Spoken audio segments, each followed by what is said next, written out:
Hello everyone! Welcome to my channel. God bless! Thank you so much po sa lahat ng nanonood sa aking mga videos at sa mga manonood pa lang po. Thank you so much sa support with love. Thank you. God bless. Sa mga bago pa lang po sa aking channel at sa mga hindi pa po nakaka-subscribe, subscribe na po kayo. At click nyo po ang bell para updated po kayo sa aking mga bagong videos.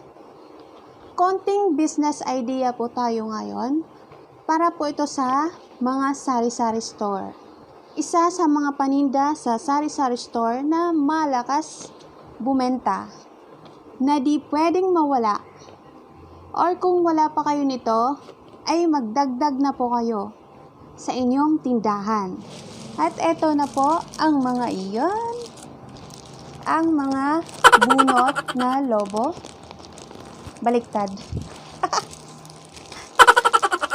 Baliktad na pansin ko dun. Eto na po.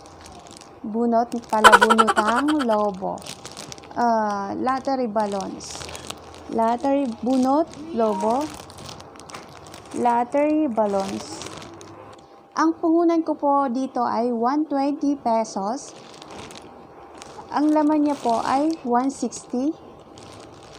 Di bale, may tubo po ako na 40 pesos.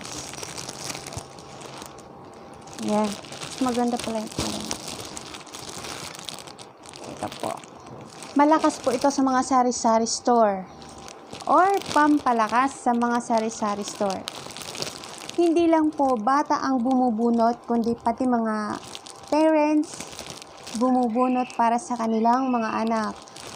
Dati po kasi wala ako nito. Nung nakaisip ako nito, palabunutan.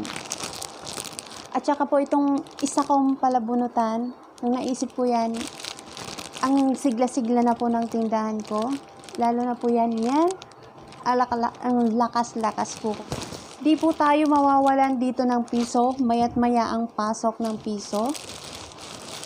Kumikislap yan sa mga mata ng mga bata, dudumugin ka. Yun po ay sa aking experience. Lalong lalakas ang iyong tindahan. Piso-piso man po, ay malaking halaga rin pag pinagsama-sama. Napakalaking bagay po nitong lottery balloons, bunot na lobo sa aking tindahan. Nakakaipon po ako sa yung katas ng aking mga palabunutan. Nakakaipon po ako. Ang iba po ay pinangpupuhunan ko rin sa aking tindahan.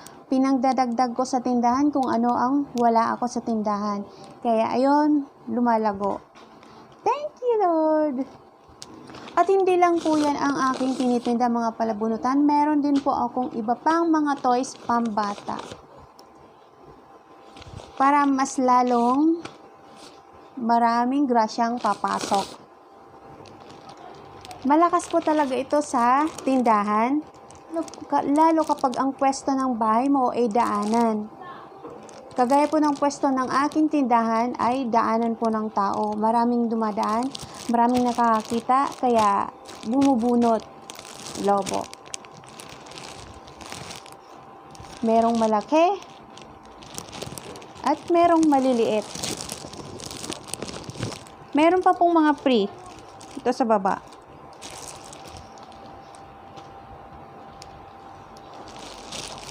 May dagdag kita po. May free siya na 4. 4 ang kanyang free. Tapos, kompleto naman dito sa likod. Kompleto po siya. Kaya, ayun. Ayos ang kita. Tapos, ang bilis maubos. Kaya, kung wala pa po kayo na to, what are you waiting for? Magdagdag na po kayo. Dagdag nyo na guys dahil maayos ang benta, malakas. Lalong lalakas ang tindahan nyo dahil sa mga bunot. Opo, based sa aking experience. Sinishare ko lang po sa inyo ang aking experience dahil wala ako nito dati. Kung nung nagkaroon ako, kumita ako, nakakaipon at maya-maya ang dating ng piso. Ayun, inulit ko na naman. Para meron din kayong idea para dito.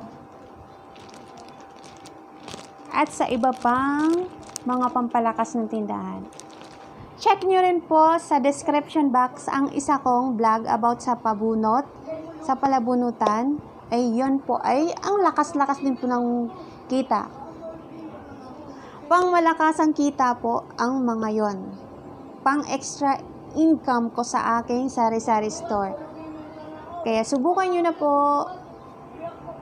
para kumita rin kayong piso-piso man ay malaki rin. Malaki rin pag naipon at pinagsama. Promise guys, ang laki ng kita. Yun lamang po muna ang aking tips sa ngayon. Thank you po sa panonood. God bless. Sharing is caring. Thank you.